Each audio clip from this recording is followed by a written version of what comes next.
Let's start today with the definition of the characteristic of a ring. It's kind of an odd seeming concept here, and it's relevant for the group structure of a ring. So it makes you wonder, why don't we talk about characteristic with groups? And well, we could, but we focus on it more with rings. The characteristic of a ring is the least positive integer n such that nx equals 0 for all x in the ring. Think about what this means. N is not a ring element here. N is a positive integer. X is a ring element. What is nx? It's x added to itself n times. The operation here, even though it looks like a multiplication, is really addition, and 0 is the additive identity.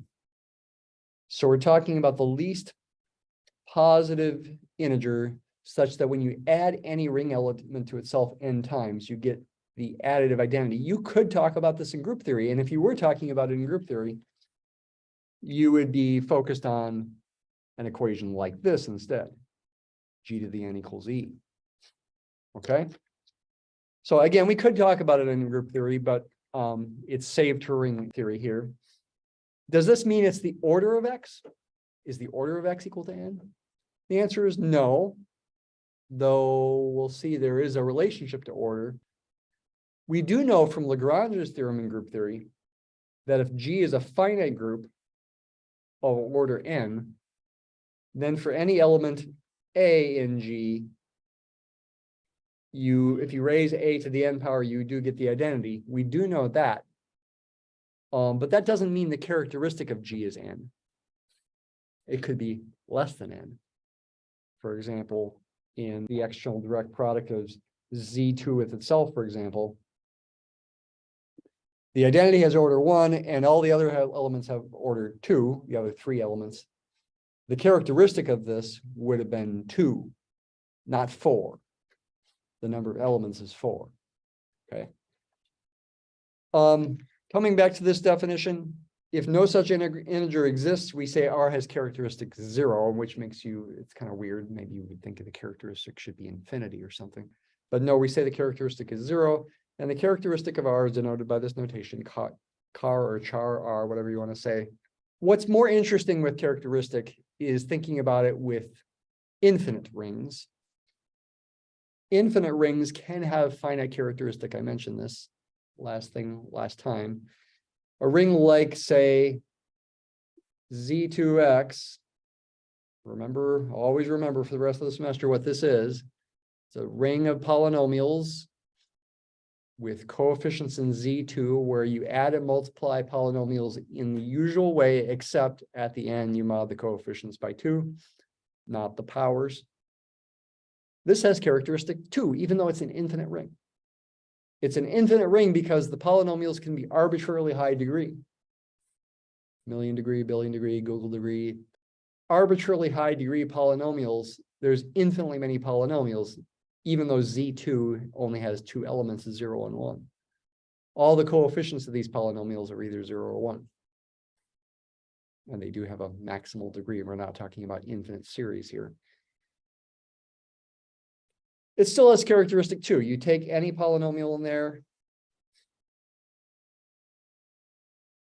and add it to itself. So, quote unquote, multiply it by 2 means add it to itself.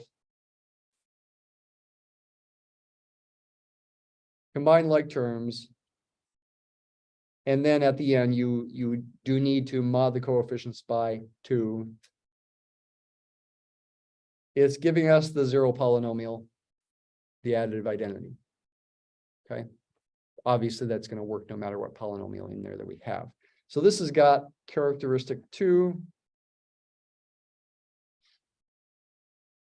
And again, we're only talking about the group structure here, just the addition. We could be talking about this purely in group theory if we wanted to. In general, the characteristic of Zn of x is n. Okay. Couple theorems that they're not super important theorems for us, but they're worth noting. Let R be a ring with unity 1. There's something that's not in group theory, right? Unities. In group theory, if we're talking about the operation being addition, 0 is the additive identity. If we've got a ring now and we're thinking about a unity, we're thinking about the multiplication. So if we've got a ring with unity 1, the multiplicative identity, if 1 has infinite order under addition as a group element, then the characteristic of R is 0.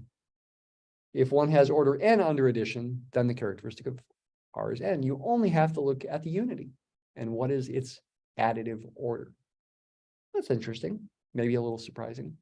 Proof's not too hard. You should study it, okay? Something is an example of something you should be able to do on the next exam. I'll let you study the proof. Ring does have to have unity for this theorem to be relevant, okay? So we are focused on rings with unity. Another theorem is that the characteristic of an integral domain is either 0 or prime. If you know you got an integral domain and you happen to be wondering what its characteristic is, it's either 0 or it's prime, no other possibilities. This would apply to fields too, because fields are integral domains.